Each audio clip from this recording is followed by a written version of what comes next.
우리 하나님 말씀 보십시다. 하나님 말씀 출애굽기 19장 1절 보십시다.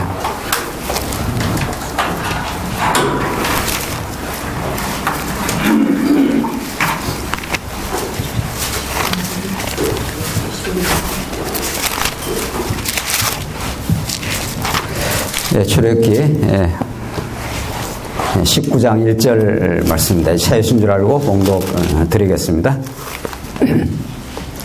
이스라엘 자손이 애굽 땅을 떠난 지 3개월이 되던 날 그들이 시내 광야에 이르니라. 그들이 르비딤을 떠나 시내 광야에 이르러 그 광야에 장막을 치되 이스라엘이 거기 산 앞에 장막을 치니라. 모세가 하나님 앞에 올라가니 여호와께서 산에서 그를 불러 말씀하시되 너는 이같이 야곱의 집에 말하고 이스라엘 자손들에게 말하라. 내가 애굽 사람에게 어떻게 행하였음과 내가 어떻게 독수리 날개로 너희를 업어 내게로 인도하였음을 너희가 보았느니라. 세계가 다 내게 속하였나니 너희가 내 말을 잘 듣고 내 언약을 지키면 너희는 내 모든 민족 중에서 내 소유가 되겠고 너희가 내게 대하여 제사장 나라가 되며 거룩한 백성이 되리라. 너는 이 말을 이스라엘 자손에게 전할지니라.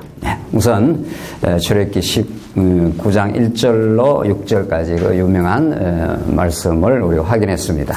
오늘 우리 둘째 날 우리 주제가 선교 그 거룩하고 아름다운 사명이라는 제목을 가지고 우리가 1시간 동안 말씀을 나누도록 그렇게 하겠습니다. 세상에 사람들이 가치롭게 생각하고 중요하게 생각하는 주제들이 많겠습니다만은 성경이 가르치는 절대적 계시의 정언에 따르면은 선교처럼 이 세상에서 가장 거룩하고 가장 복되고 우리의 생애와 함께 하게 되는 그런 주제는 성경에 없는 겁니다. 왜냐하면 선교란 건 하나님의 거룩한 영광을 깨닫고 그 영광을 선포하고 그 영광을 함께 나누어 누리고자 하는 성경에서 정언하는 가장 중요한 사명, 가장 복되고 아름다운 사명이 성경 자체에서 말씀하는 주제이기 때문에 그렇습니다. 예수님께서 잘 아시는 대로 이 땅에 구약의 그 놀라운 언약의 성취로 이 땅에 오셔서 당신이 하나님의 아들 예수 그리스도를 정언하고 이 땅에 이 참혹한 세상 가운데 하나님의 나라가 어떤 것인가를 스스로 온몸으로 정언하고 실제로 보여주셨습니다. 그렇게 마침내 십자가에서 구약의 언약대로 나무에 매달린 자마다 저주받은 자가 된다고 하는 그 언약의 저주 따라서 예수님 십자가에 죽으심으로 모든 언약 백성들의 죄를 사하시고 그 위대한 언약을 성취하셨습니다. 그런 다음 3일 만에 부활하심으로 당신이 하나님의 아들이심을 입증하시고 드디어 이 땅 위에 새로운 하나님의 나라, 신령한 나라를 이제 시작하신 겁니다. 그러면서 마태복음 마지막에 하시는 말씀이 예수님께서 마지막으로 부활하신 이후에 하늘과 땅의 모든 권세를 내게 주셨으니 이게 이제 하나님의 위대한 하나님의 대권, 하나님의 통치권을 예수님이 다 부여받은 겁니다. 그 받았다는 것을 부활을 통해서 사망 권세를 다 패하시고 입증을 하시고 그렇게 말씀하시네요. 모든 하늘과 땅에 있는 모든 권세를 내게 주셨으니 그러므로 너희는 가서 이 민족을 제자로 삼고 자기 제자 삼으라는 게 아니라 그리스도의 제자, 하나님의 뜻이 있어서 이 땅에 우리가 살며 우리의 존재 이유가, 존재 목적이 그분을 아는 것, 그 하나님이 여호와 되심, 우리 아버지 되심을 아는 것, 그 목적을 깨닫게 이제 해주라는 거죠. 제사를 삼아 아버지와 아들과 성령의 이름으로 세례를 베풀고 이렇게 되어 있습니다.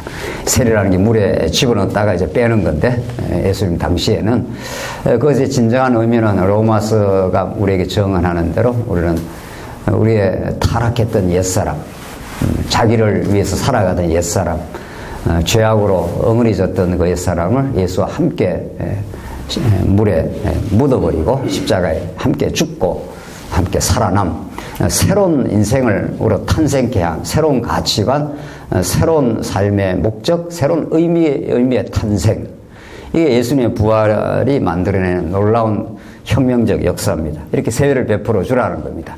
물로 뭐 찍어서 주라. 뭐 물론 그런 형식을 취하지만은 근본적으로는 옛사람이 우리는 죽어버렸다. 그리고 새로운 사람이 예수 안에 탄생했다. 옛날에 우리가 살았던 모든 가치관들, 자기를 입증하고 자기를 존재를 증명하고자 하고 자기 우월감을 드러내고자 했던 그 허망하고 어리석은 옛사람은 예수와 함께 죽어버렸다. 이제 예수와 함께 살아난 새로운 사람, 우리의 새로운 가치관으로 하나님께 그렇게 하게 하시겠다. 그래서 내가 너에게 분부한 모든 것을 가르쳐 지키게 하라. 이게 선교의 사명입니다. 내가 너희에게 분부한 모든 것, 이게 복음이고 하나님 나라의 복음입니다. 이게 예수가 이 땅에 하나님 나라와 실체로서 출현하고 구약의 모든 언약을, 그 무수한 언약을 유대인들이 그렇게도 기다렸던 그 예수가 이제 대단한 정치적, 군사적 힘을 가지고 이 땅에 온 게 아니라 베들레헴에서 이제 말구에서 태어나시고 우리 사람들과 같이 되셔서 우리의 모든 고난과 죄악을 체휼하시고 우리의 허망함과 어리석음을 온몸에 걸머지시고 우리가 공감하시고 체휼하신 분, 그분이 우리의 모든 죄를 걸머지시고 고난의 길로 십자가로 위로, 그래서 우리 대신 저주받은 바 되사 엘리 라마 사박다니, 여러분과 제가 죽어야 될 그 자리에 대신 저주받으신 그 놀라운 복음의 성취를 이루어내신 그 모든 것들을 예수님이 이 땅에 오셔서 가르치고 행하시고 십자가에서 이루신 모든 것들을 가르쳐 지키게 하라. 이게 이제 우리에게 주신 놀라운 선교의 사명입니다. 그리고 우리에게 그런 놀라운 사명을 주시고 우리들 해내라는 게 아니라 내가 세상 끝날까지 너희와 함께 항상 함께 있으리라, 이런 약속을 해 주신 겁니다. 그 약속의 말씀이 우리를 늘 이끌어가고 늘 우리와 함께 하시는 그 거룩한 선교라는 주제를 가지고 오늘 이렇게 우리는 이 시간 지금 우리가 50년을 살았던 60년을 살았던 뭐 30년을 살았던 가장 고귀하고 아름다운 하나님의 주제로 우리를 불러 모으신 겁니다. 이건 놀라운 하나님의 은총이고 은혜요. 정말 아무에게나 주어지는 그런 것이 아닙니다. 창세전에 하나님께서 우리를 예수 그리스도 안에 택하시고 그 거룩한 사명을 주셔서 우리가 그렇게 이제 오늘 이 자리에 있는 겁니다. 자, 왜 우리는 선교인가라는 그 주제를 서론적으로 지금 이야기하고 있는데, 선교는 뭐 우리의 열심을 내 가지고 우리가 의기투합해서 뭐 일하는 게 아니라 우리를 창세전에 이미 택하신 그 거룩한 하나님의 은혜의 영광이 성경을 통해서 드러나고 언약을 통해서 무수히 반복적으로 정령하시다가 하나님의 아들 예수에게 이제 총체적으로 성취된 사건이라는 것을 우리가 아는 사람만이 이 선교라는 주제를 우리가 함께 나눌 수가 있고 그 복을 누릴 수가 있는 겁니다. 우리가 좋은 어떤 일을 경험해도 그걸 함께 나누려 하는데, 우리가 뭐 국가 간의 축구만 해도 우리가 승리했다 그러면은 그걸 함께 기쁨을 누리고, 월드컵 뭐 우리가 4강 할 때만 해도 온 나라가 들썩거리고 하는 판인데, 그 정도의 소식하고도 기뻐하고 감격하는 삶이라면은 죽었던 우리 인생들을 살리시고 영원한 삶의 가치를 주고 우리가 살아가야 될 이유와 목적이 정말 그분 안에 있다는 사실을 깨닫기만 한다면은 그걸 어떻게 그냥 가지고 있을 수가 없는 거죠. 내가 너보다 더 많이 안다, 이런 허망하고 저급한 이야기에서 우리는 벗어날 수 있는 거죠. 그래서 우리가 어제도 우리 한 지체의 고백 속에서 그동안 우리가 말씀운동이 아주 체계적이고 아주 구조적인 신학적 작업들을 하나님께서 잘 보여주셔서 그건 놀라운 하나님의 선물이긴 하지만 그것을 성숙되고 올바른 방식으로 우리가 받아들이지는 못했다. 상당히 이론적이고 이런 방식으로 받아들이다 보니까 우리에게 복음적이고 참 신앙적인, 우리가 정말 찬양의 대상이신 그분, 우리 진정한 기도의 대상이신 그분, 우리가 지금 동행하시는 분, 내가 세상 끝날까지 너희와 항상 함께 계시겠다고 하는 그 살아계심, 그 은혜의 풍성하심, 그럴 때라야 우리는 우리가 하나님을 사랑하는 게 아니라 그분이 우리를 먼저 사랑하사 화목제물로 우리를 위해서 죽으신 그 사건, 이런 것들이 우리에게 너무도 복음으로 다가오고 좋은 소식으로 다가오고 비틀거리고 때로는 왜곡되고 때로는 모순 덩어리 있던 우리 인생들, 언제나 남을 가르치려고 하고 언제나 내가 다른 사람보다 더 우월하다는 걸 증명하고자 급급했던 우리 인생들, 그런 우리 인생들에게 참으로 우리 존재가 도대체 어떤 존재고 우리가 어떤 모순과 문제에 빠져 있고 내가 누군지도 모르고 살아가는 그런 자신의 어리석음을 복음에 비추어 볼 때라야 복음이 진짜 좋은 소식으로 위대하고 놀라운 소식으로, 그걸 듣지 않으면은 우리 인생의 참된 길을 갈 수 없다고 하는 절박성이 거기서 생기는 거죠. 자, 선교란 도대체 하나님 어떤 분인가 라는 우리 인생이 거론하기도 정말 송구스러운 그런 주제들입니다. 그분이 우리에게 어떤 걸 약속하시고 영원 안에서 이미 작정한 하나님 나라가 어떠하신 것인지, 예수님께서 주기도로 가르쳐 주신 대로 그의 나라가 이 땅에 임하기를 하는 그 이름이 거룩히 여김을 받으시오며, 그럼 우리 이름 하나 내기에 급급했던 인생들 아니냐고요.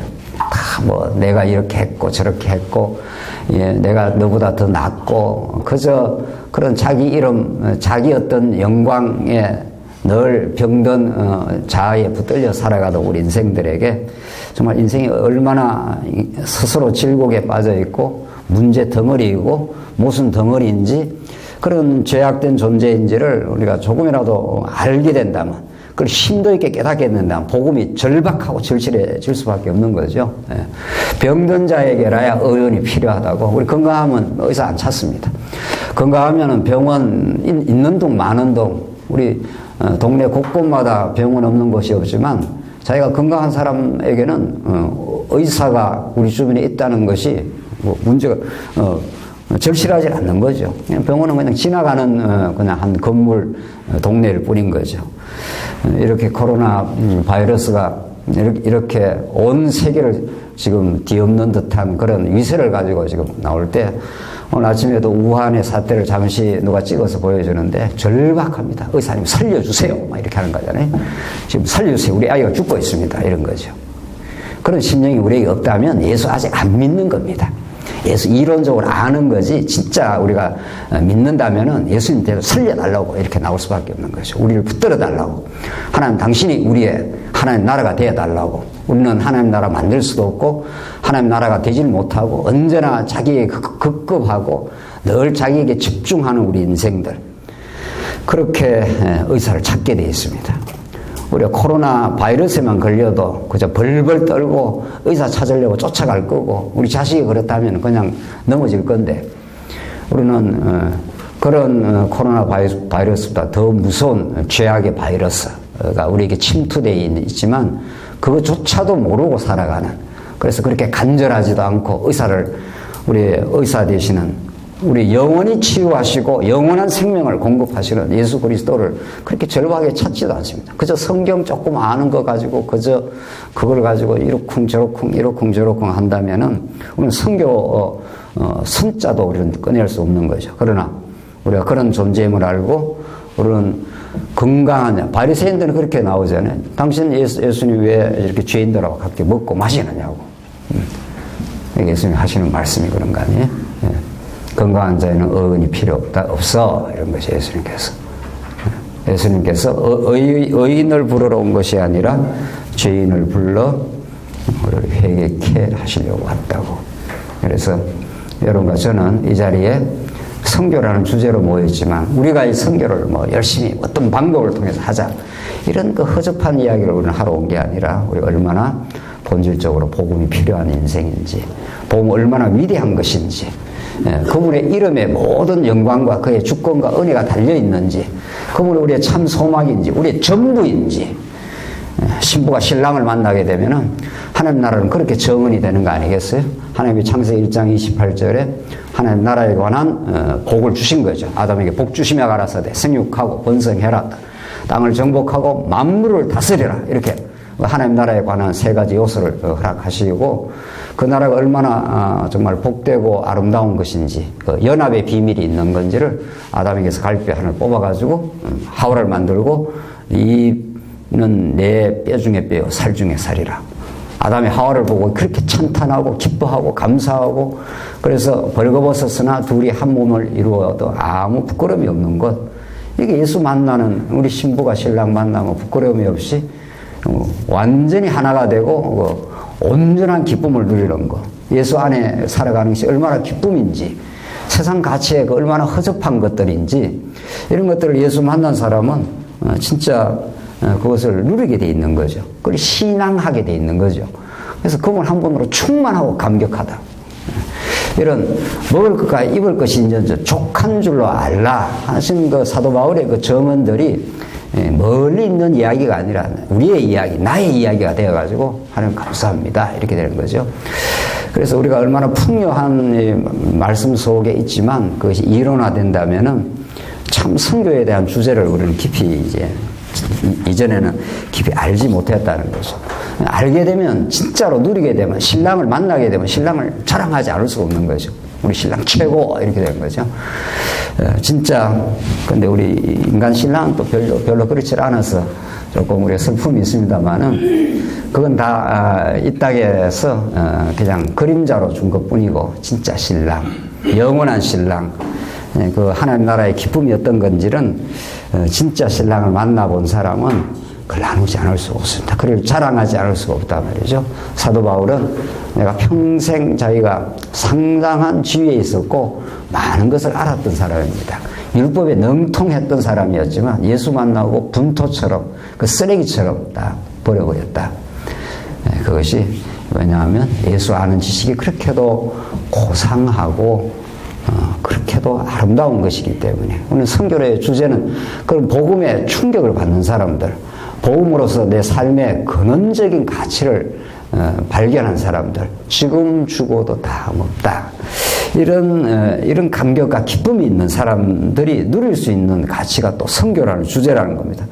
이것을 위해서 우리가 살고 이것을 위해서 함께 기도하고 우리가 조그마한 수고, 조그마한 정말 물질, 조그마한 것들이라도 함께 우리가 주님을 위해서 살고자 하는 그런 마음이 있을 때 우리 삶이 지칠 수가 없는 거죠. 삶은 우리를 때로는 지치게 하고 힘들게 하는 여러 여건들이 있지만 그분을 생각하면 우리가 설레고 감사하고 우리가 늘 이야기 나눈 게 있잖아요. 우리 애인 만나러 갈 때 멀리 있는 정말 전방에서 고생하는 애인 만나러 가면 지치지 않습니다. 오히려 더 먼 길을 면회에 가러 가는 그 길이 설렙니다. 오히려 가까이 있는 게 별로 안 좋은 거죠. 어제도 우리 그런 이야기 나눴지 않았어요? 오히려 고생하고 힘든 여건에 가면 더 복음이 뜨거워지는데 그래서 너무 주위에 말씀 듣기도 좋고 주위에 지체들도 있고 그저 먹고 살만 하면은 이 인간의 이 나약성 이게 이루말 수 없는 거죠. 이 하나님의 위대하신 은혜와 사랑이 우리와 늘 함께 하는데 그저 삶이 스물스물 이렇게 해진다는 거예요. 그거는 진짜 복음을 만나지 못했어의 이야기죠. 먼 길을 우리가 내가 사랑하는 그분을 만나러 멀리 면회하러 가는 길이 덜컹덜컹 이렇게 긴 여정을 고생길을 가는 게 즐거운 겁니다. 아주 행복하고 즐겁습니다. 왜? 조금 있으면 그 일을 만나면 그를 만나러 가는 기쁨이 고생길이 더 좋은 겁니다. 사실은. 그래서 선교라는 주제는 그리스도와 함께 고난받고 함께 고생하기로 작정한 사람들입니다. 그런 그 기쁨과 참된 가치를 모르면 있을 이유가 없는 거죠. 그럼 편안하게 살면 되는 거죠. 예수 믿고 편안하고 우리 교회 행복하고 좋다 이런 거죠. 그럼 그렇게 사는 거죠. 그러나 정말 복음의 가치를 느낀 사람이라 의원을 찾을 수밖에 없는 내가 얼마나 과거에 병이 들었고 문제가 많고 자기중심적이었던 이 병든 자아를 깨부수고 성령께서 새로운 자아로 탄생시키고 다 물매장시켜버리고 노아 홍수에서 싹 쓸어버리고 새로운 제2 인류를 탄생해서 새로운 언약을 시작해 갔던 것처럼 예수 안에서 물매장 시켜버리고 새로운 인생으로 이제 탄생시키는 거죠. 홍해바다에서 전부 다 물매장 시켜버리고 새로운 인생으로 탄생시켜서 예수와 함께 사는 것이 얼마나 기쁨인지를 그걸 위해서 고생하기로 작정한 사람들, 그런 사람들이 모이기 시작하면은 새로운 역사가 일어나게 되는 거죠. 하나님께서 그렇게 12사도들을 만들어 갔습니다. 12사도들은 다 오른편 왼편 안기를 보내고 다 그렇게 누가 오른편 왼편 앉습니까? 그게 예수님 따라다녔던 제자들의 몰골이요 우리의 현 주소라는 겁니다. 그러나 예수님께서 너희들은 너희가 구하는 것이 뭔지도 몰라. 나는 너를 이제 예수 믿는 사람으로 만들 것이고 참 이제 하나님을 만나는 사람으로 만들어 갈 것이라 이렇게 하는 것이죠. 창세기에 개진된 하나님의 나라는 이렇게 이제 정은이 되기 시작합니다. 하나님 만세전에 모든 것을 작정하시고 하나님 영원히 살아계신 그 뜻을 거룩한 로고스를 이제 펼치시는데 우리는 언약의 방식으로 하나님께서 그걸 펼치시겠다. 그래서 하나님이 아담을 자기 형상으로 지으시고 자기 형상이 중요합니다. 자기 형상, 자기 모양대로, 형상대로, 자기 아버지가 우리 아들을 낳으면은 아버지의 그 형상을 담지 않습니까? 예. 뭐 얼굴이 안 닮아도 발가락 뭐라도 하나 담는 거죠. 그래서 발가락이 닮았다 할 정도로 자기 형상대로 아버지가 아들을 그렇게 탄생을 시키는 거죠. 그러니까 아버지의 대권을, 여호와 하나님 아버지 대권을 그 아들의 형상에 그냥 다 물려주는 겁니다. 그러니까 그가 만물을 통치하는 권한을 위임받은 겁니다. 아담이. 자, 그래서 하나님께서 아담에게 복 주시며 자손 땅 통치라고 하는 이른바 하나님 나라에 관한 언약을 주신 거죠. 그 나라를 하나님께서 구약에는 이제 그림자적으로 이제 예수님께 와서는 이제 실체적으로 이제 이루시겠다. 이게 하나님의 나라에 대한 언약입니다. 이 자손 땅 통치라는 게. 자, 그렇게 하시고 노아를 통해서 다 하나님께서 그 후에 이제 타락 가운데 다 가두어 버린 거죠. 그래서 아담 타락 이후 인간이 서로 이제 그 돈독한 아담과 하와의 관계가 서로에게 책임을 전가하고 서로에게 정죄하기 시작하는 거죠.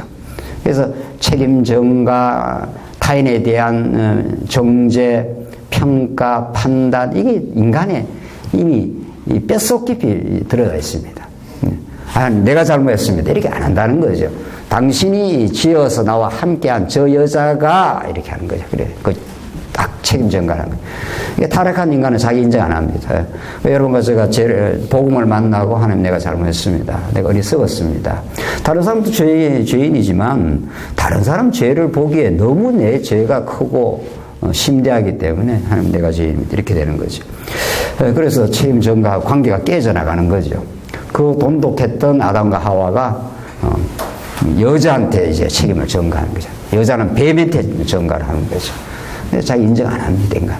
하나님께서 우리에게 그 복음을 주신 것은 이제 그 하나님 나라의 그 하나됨의 기쁨을 주셨는데 그때부터 이제 갈등과 깨어져 나가는 역사가 일어나는 거죠.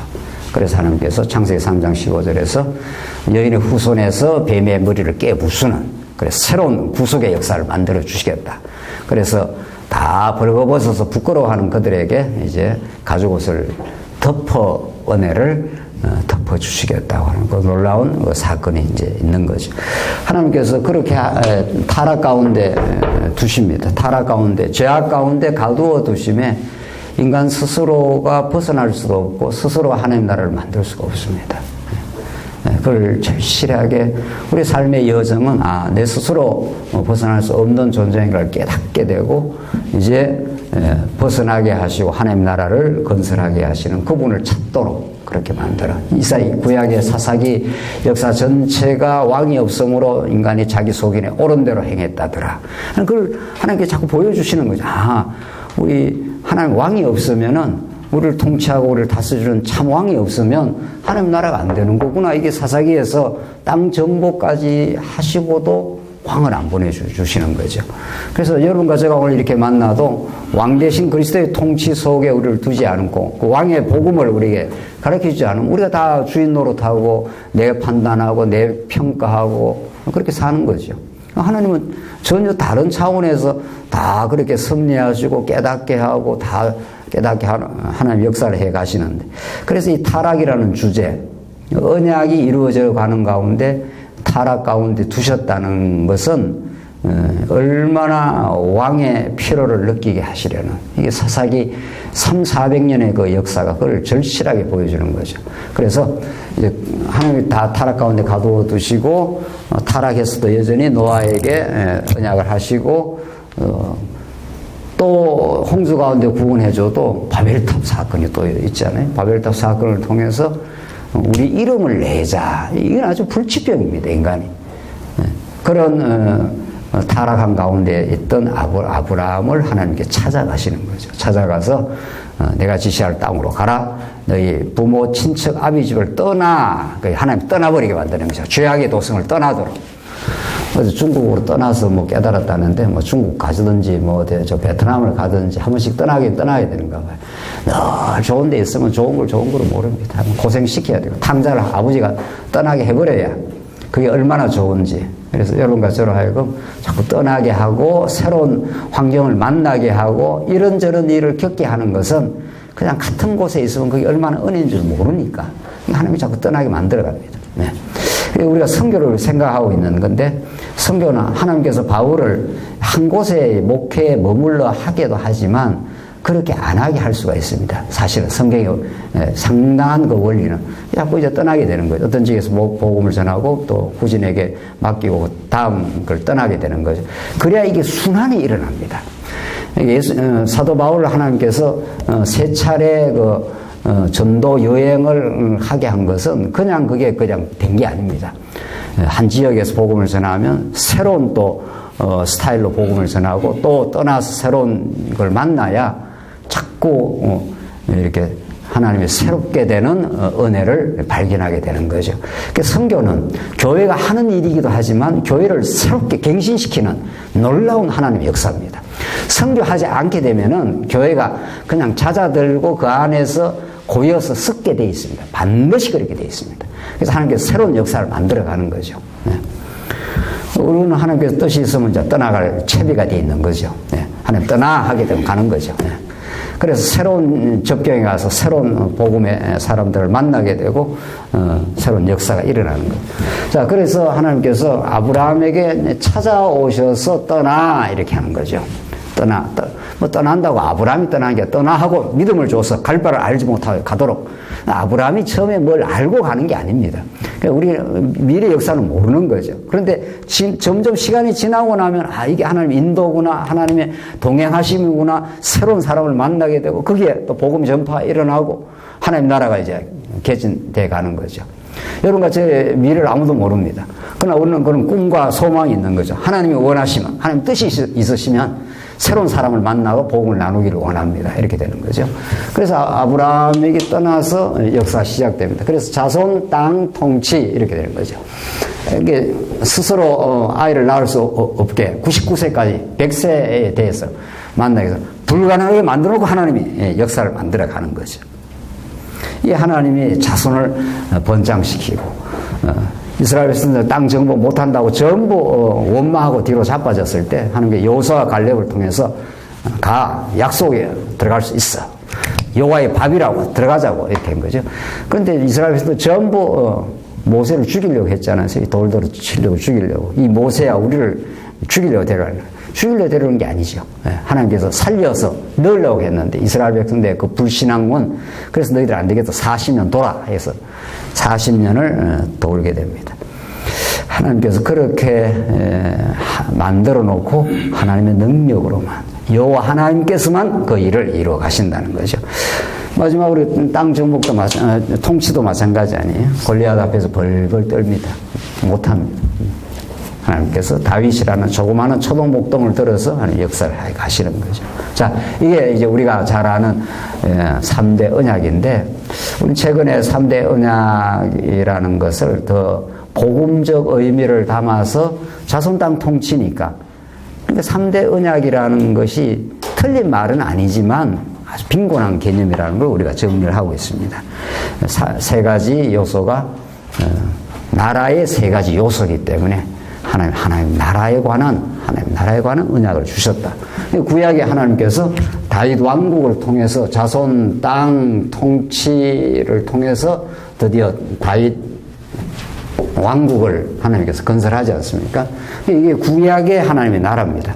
내가 통치하는 나라는 이방 족속들을 전부 섬멸하고 평안과 참 안식이, 대적들이 넘볼 수 없는 참 나라를 건설하겠다. 사도 바울이 에베소서에서 하나님의 나라를, 교회를 설명하고 전신갑주를 다 우리에게 입혀준다는 거죠. 구원의 투구를 쓰고 평안의 신발을 신고 복음을 들고 무엇보다도 말씀을, 금을 가지고, 그래서 든든하게 무장해서 이 코로나 바이러스보다 더 침투력이 강한 이 죄악의 바이러스 속에 우리를 두셨지만 든든한 무장을 통해서 하나님 살아계심을 느끼고 오늘 하루를 감사하게 받아들이고 우리 지체들을 서로 섬기고 사랑하고 서로 실수하고 범죄했을 때 덮어주고 위로하고 때로는 경책하고 이런 역사를 전신갑주를 입혀서 구약의 다윗 왕국보다 더 우월한 하나님의 나라인 교회를 건설하겠다는 거죠. 자, 하나님 나라라고 우리가 이렇게 이해를 하게 되면은 이게 진짜 잘 이해가 되는 거죠. 하나님 나라를 지금 건설하는 과정입니다, 이게. 자손을 번창시키는 것도 땅을 정복하는 것도 구약에는 그냥 물리적인 땅이지만 우리 신약의 이 모든 것들이 하나님 나라의 실체로 오신 회개하라 천국이 가까이 왔느니라 예수님이 가시킨 기도도 이름이 거룩히 여김을 받으시려며 여호와의 이름이 구약에 나타난 물론 신구약 전체를 망라하는 이름이지만 여호와 이름이 하늘에 계신 우리 아버지 이렇게 하지 않습니까? 그러니까 여호와 이름이 이제는 아버지로 등장하면서 아버지와 아들 관계로 이렇게 설명을 해가는 거죠. 예수님이 하나님의 아버지의 모든 하늘과 땅에 속한 모든 걸 내게 주셨으니 이 아들이라는 게 상속의 개념이라고요. 그렇죠? 우리 아들에게 아버지가 모든 걸 주지 않습니까? 예. 거저 준다고요. 그러니까 하늘과 땅에 있는 모든 권세를 내게 주셨으니 예수님이 하나님의 아들로 오신 겁니다. 예. 메시아 하나님의 아들로 오셔서 그 권세를 내게 주셨으니 하면서 당신이 이제 아버지의 그 권세를 이 땅에 실현하시는 분이죠. 그래서 그 이름이 거룩히 여김을 받으시오며 나라가 이 땅에 임하길 바란다고. 이미 하나님이 영원히 통치하는 나라가 있는 거죠. 그래서 하나님께서 이 땅의 죄악의 세상 가운데 사단 권세에게 맡겨놓아서 인간이 누구나 허덕거립니다. 네. 누구를 만나서 물어보십시오. 돈 많으면 돈 많아서 고생, 돈 없으면 돈 없어서 고생, 뭘 좀 알면 안다고 또 우월감에 허덕여, 모르면 또 모른다고 열등감에. 인간의 문제를 어떻게 푸냐고요, 우리 인생이. 많아서 문제, 없으면 문제. 건강하면 건강을 주체를 못해서 문제. 건강해도 문제입니다. 이거 내일 헬스장 가서 제가 늘 보잖아요. 근육 운동 하는 사람, 저 사람도 뭘 위해서 저렇게 근육 운동을 할까? 우리 나이 되는 사람이 뭐 근육이 얼마나 좋은지 몰라요. 그럼 근육 운동을 매일, 뭘 위해서? 누구를 위해서? 누구를 사랑하기 위해서? 근육 너무 좋으면 엉터리짓 하고 돌아다녀요. 그러니까 이게 문제라고.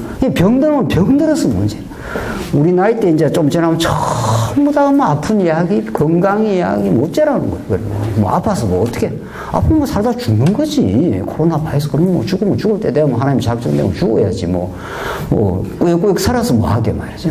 그 살게 한 이유가 있는 거죠. 살게 한 이유는 하나님이 여호와이심을, 우리 아버지가 되심을, 그의 나라가 이 땅에 실현되는데 우리가 동참하고 있음을, 우리 사랑하고 우리 섬기는 교회를 세워가는 일, 복음이 땅 끝까지 전파되는 일에 우리의 소중한 마음과 우리의 귀한 물질과 우리의 간절한 기도와 우리 이렇게 선교를 주제를 하게 되면은 우리의 지경이 얼마나 영적 지경이 넓어지는지 모릅니다. 우리는 한 지역교회에 살 수밖에 없잖아요. 하나교회, 장안조항교회, 어느 교회든.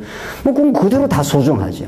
그러나 선교라는 주제를 가지게 되면 우리 아둘람 선교에서도 우리 좀 필리핀에 우리 목사님 좀 초청했으면 좋겠는데 청도에 저렇게 목사님들이 사모님하고 이렇게 여러 가지 목회하면서 힘들고 어려운 일이 많다는데 그분들을 좀 한 일주일이라도 초청해서 충분히 말씀을 나누고 그분들의 어려움을 그분들도 다 문제가 있고 봉착해 있고 이래서 어려운 이야기를 나누고 싶은 거 아니에요. 나눌 사람이 없다는 거 아니에요. 중국에서는. 또 특별히 목사님, 사모님은 누구한테 가서 또 그런 이야기를 하겠냐고요. 그래서 와서 좀 충분히 맛있는 거 좀 대접하고 충분히 이야기도 들어주고 그러니까 충분히 복음 안에서 힐링이 돼가지고 치유가 일어나면은 샘으로 더 살 수가 있는 겁니다. 그런 것들을 꿈꾸게 되면 우리가 늘 이렇게 마음이 설레고 사랑하는 우리 사람들이니까, 우리 귀한 하나님 나라의 동력자들이니까 그분들 어떻게 부를까? 어떻게 우리가 한번 또 갈 수 있을까? 또 이런 좀 코로나 바이러스 사태에서 어떻게 잘 견디고 있는 건지, 저 먼 땅 네팔에는 그렇게 1년에 2차례 여성 분들이 여성 사역이 이루어져서 500명, 600명씩 그렇게 모인다는 거예요. 근데 그분들은 지금 복음을 들은 게 너무 이렇게 미천하니까 뭔가 이렇게 계속 이렇게 전해주길 바라는 거죠.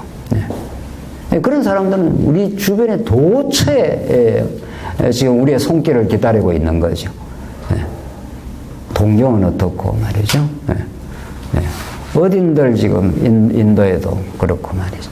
자, 이런 것들이 우리의 선교의 주제로 우리가 다가오기 시작하면 그게 하나님 나라를, 우리가 하나님, 구약에는 다윗 왕국을 통해서 그렇게 누렸지만은 이제는 예수 그리스도 안에서 그 나라가 임하옵기를 바라는 것이요. 이게 우리의 기도인 거죠.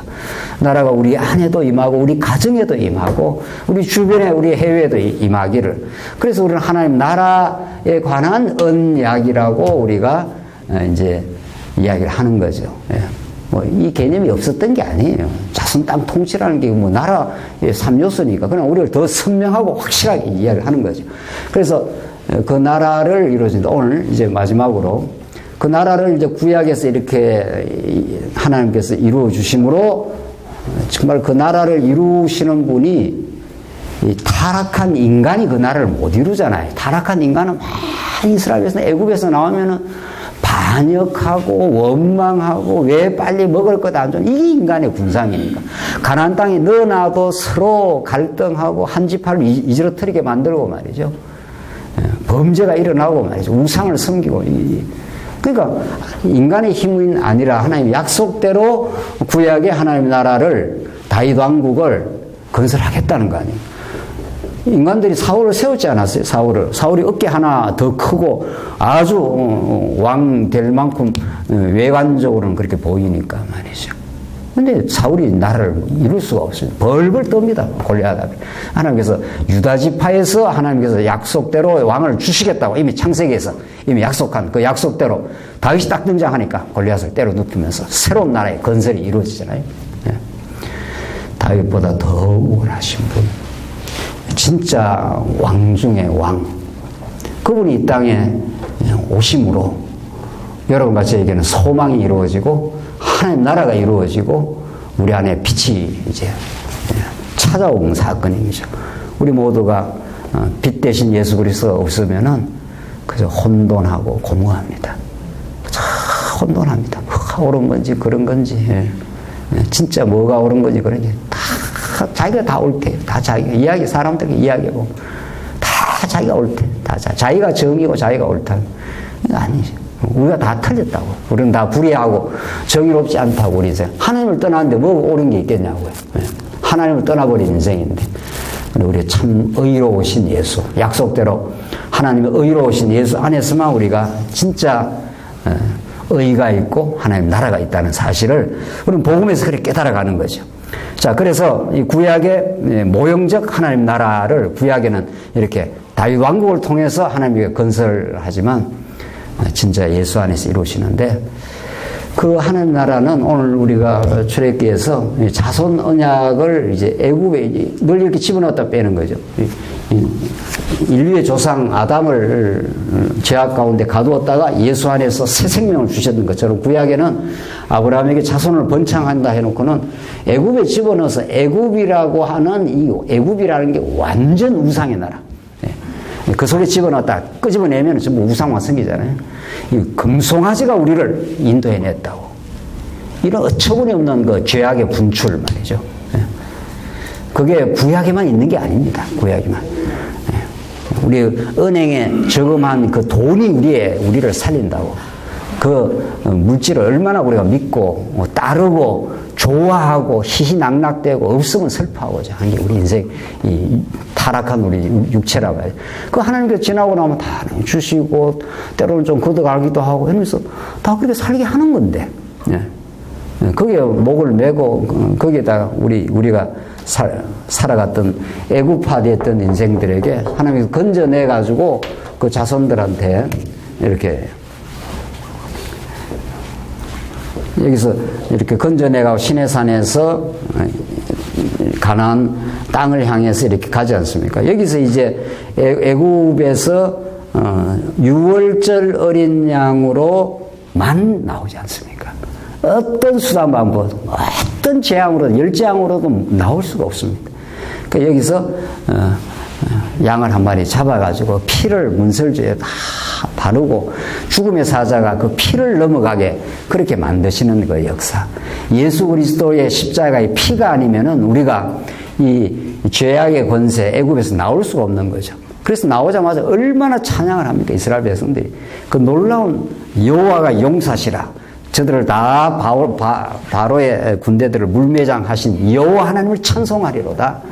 이렇게 깨닫고 나서 조금 지나고 나서 다시 원망하고 불순종하고 검성아지를 의지하는 그런 허망하고 어리석은 인생들의 모습을 폭로시키면서 너희들에겐 성막이 필요해.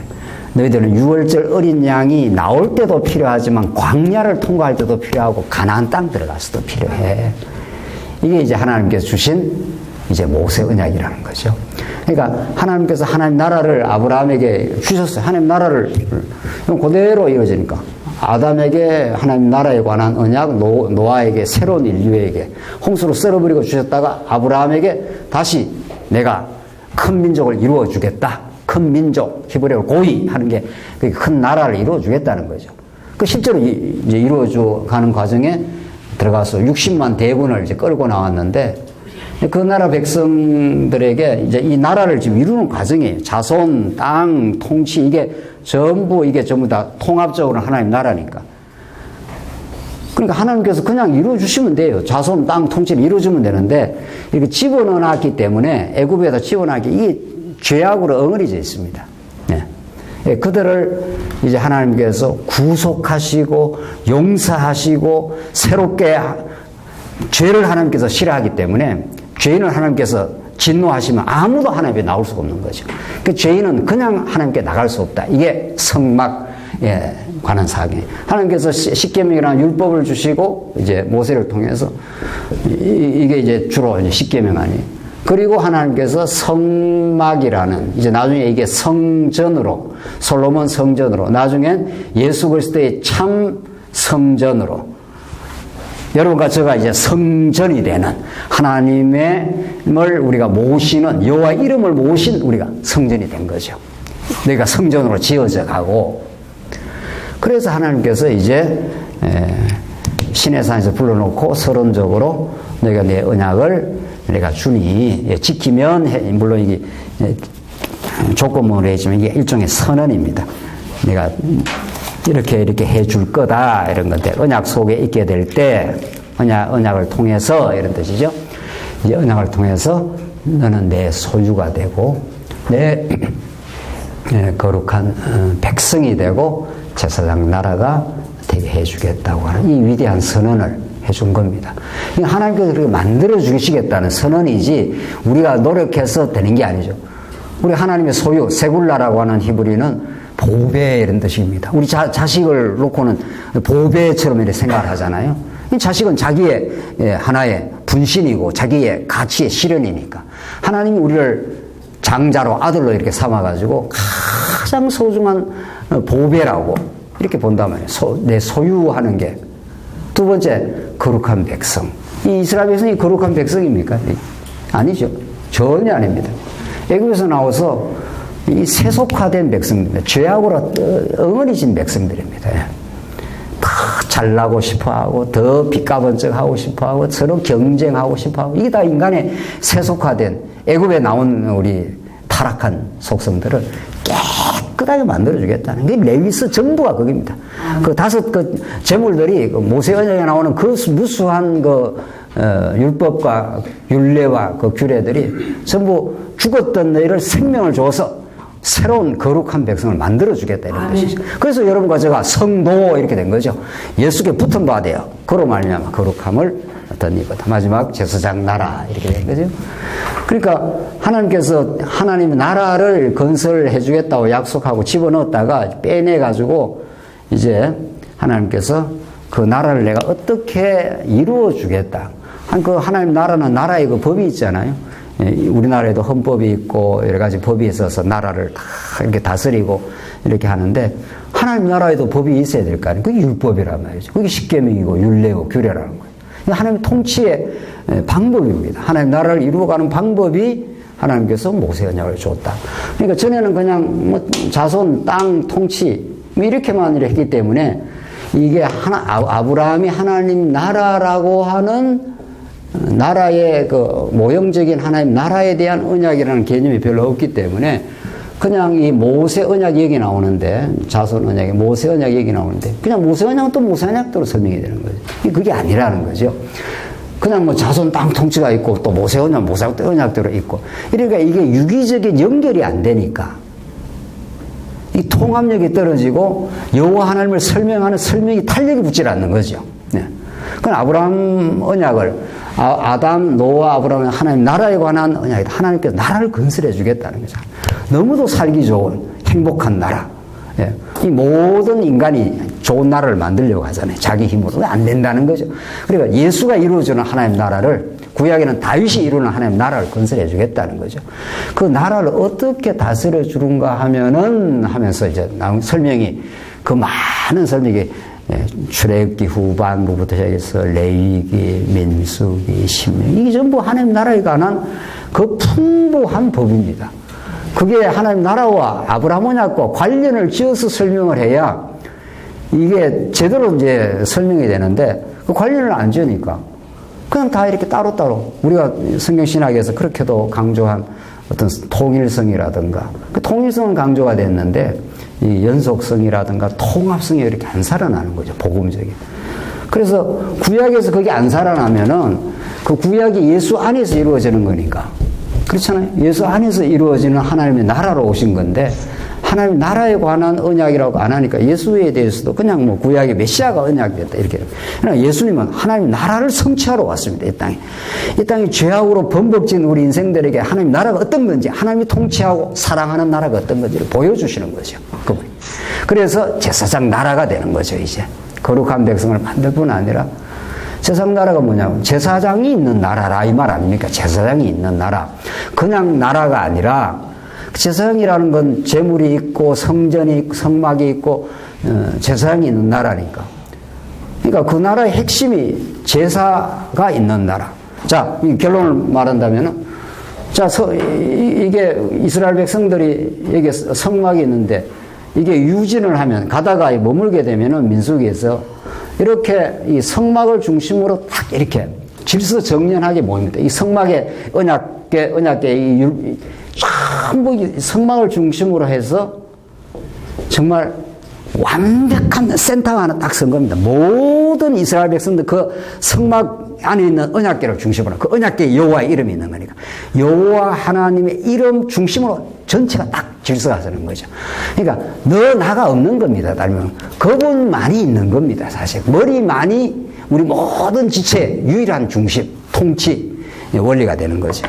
그래서 우리가 만나면은 내가 어떻고 너가 어떻고가 아니죠. 하나님이 나에게는 이런 은사와 저런 은사를, 저분에게는 저런 은사를 줄 수 있지만 은사일 뿐이고 우리의 정체성은 예수 그리스도 한 분에게 있고 그분의 통치와 그분의 사랑 속에 있는 거니까. 그러니까 제사가 이루어지는 나라 이런 뜻입니다. 제사라는 게 뭐냐고요? 누군가가 하나 죽어야 돼. 희생을 해야 된단 말이죠. 희생 제물을 통해서만 하나님께 나아가는 나라 이런 뜻입니다. 그 법을 누가 정해놨습니까? 하나님이 다 만들어 놓은 겁니다. 하나님이 그 제사를 통해서만 여호와 하나님을 만날 수 있도록 회막이라는 게 하나님을 만나는 거 아니겠어요? 그러니까 하나님이 다 죄악 가운데 가둬놓기도 하고 죄악 가운데서 몸부림친 인생으로 하여금 깨닫게 해가지고 너 나 떠나가면 힘들어 가르쳐주는 거죠. 너 나를 떠나면 너 괴로워져. 아버지가 나를 떠나면 너는 고갈이 돼. 이게 우리 인생사의 지금 과정입니다. 아, 맞습니다. 아버지 떠나고 말씀 떠나면 우리는 인생이 고갈되는 겁니다. 아버지 집이 그리워서 돌아올 수밖에 없습니다.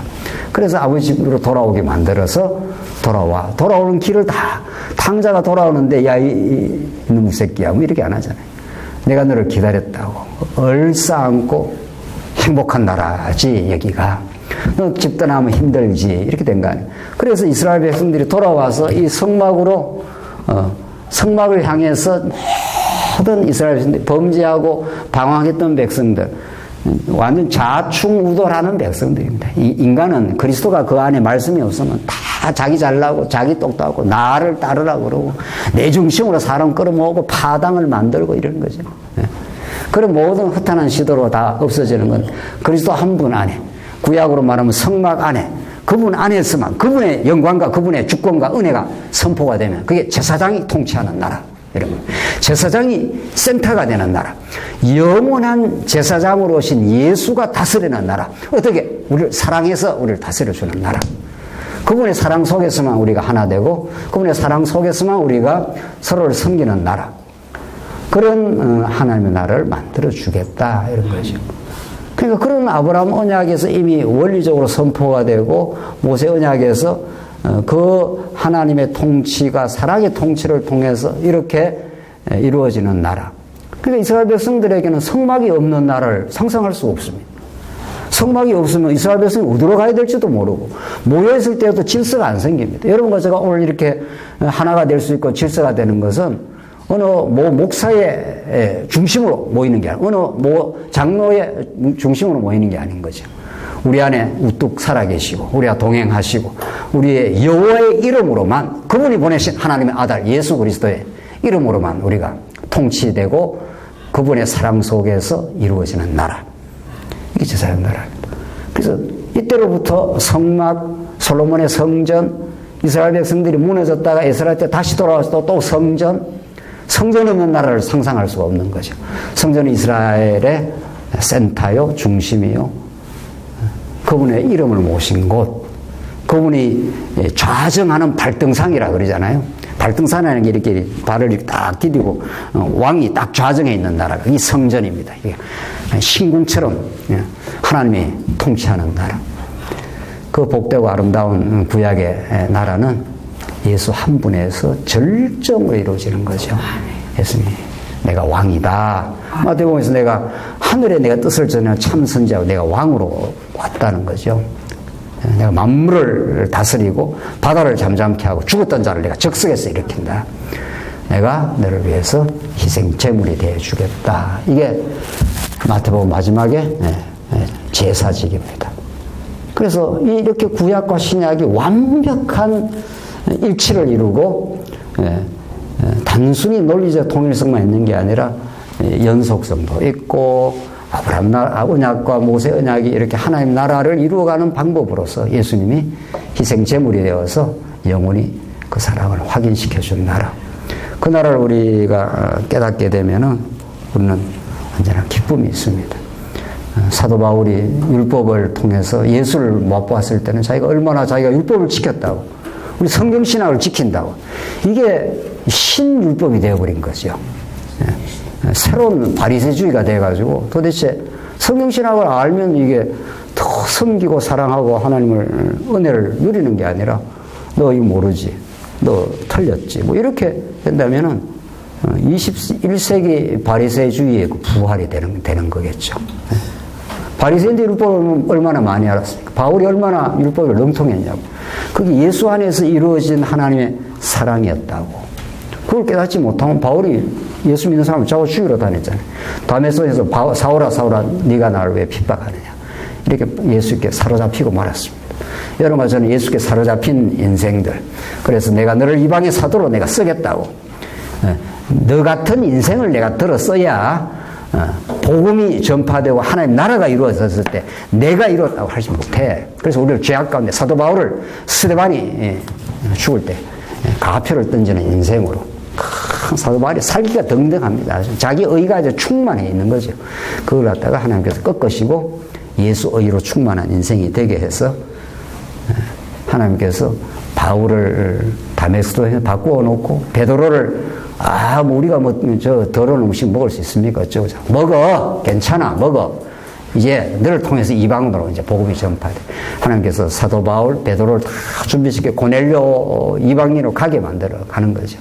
하나님 여러분과 저로 하여금 이 말씀 운동의 영역 속에 장안중앙 영역 속에 있게 안 할 겁니다. 가 이제는 밀어붙이면은 이 지경을 떠나서 진짜 복음을 받기를 원하는 사람들로 하여금 이제는 지적 자고함으로부터 하나님께서 부수어버리고 그리스도 안에서 우리 아무것도 아닌 인생임을 깨닫게 하시고 그분을 노래하는 인생 되게 하고 그분을 찬양하는 인생 되게 만들어서 사도 바울을 이제 예루살렘과 유다와 사마리아와 땅끝으로 로마로 가는데 유라굴로라는 광풍을 만나지 않습니까? 하나님께서 바울이 가는 그 길이 그렇게 되어 있어요. 그래서 전부 다 벌벌 떱니다. 사도행전 27장을 보면은 벌벌 떠는 거죠. 하나님께서 바울에게 나타나서 괜찮아, 안심해. 너는 가이사를 봐야 되고 로마까지 가게 돼 있어. 사명이 끝나지 않고 죽지도 않습니다. 죽을 얘기도 안 죽습니다. 코로나 바이러스가 아니라 뭐 코로나 바이러스 100배가 와도 사명이 있는 사람은 건드릴 수도 없고 죽지 않습니다. 하나님께서 이 배가 로마까지 가게 될 거라고. 여러분과 저의 인생이 하나님이 작정한 영혼들에게까지 가서 복음을 전파하고 복음을 누릴 때까지 그리고 서로 외국을 못 가도 상관없어요. 그런 소중한 마음들을 우리가 가지고 우리에게 전해지면 이 복음을 함께 나누기를 바란다고. 바울아 염려하지 마. 바울 그 당시에 유라굴로 광풍을 만나고 벌벌 다 떨었단 말이죠. 코로나 바이러스에 우리가 다 두렵기도 하잖아요.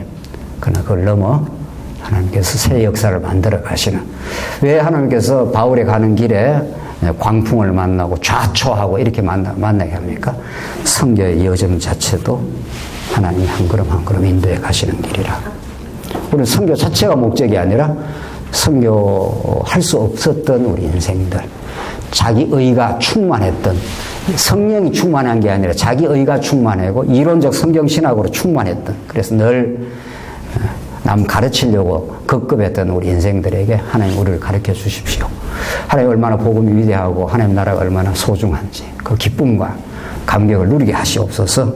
그렇게 하게 되면 우리가 다른 지체를 섬기게 하시고 우리가 누렸던 복음을 우리 함께 나누기를 원합니다. 바울에게 하나님께 두려워하지 마. 너는 가이사 앞에 서야 돼. 거기까지 널 인도해.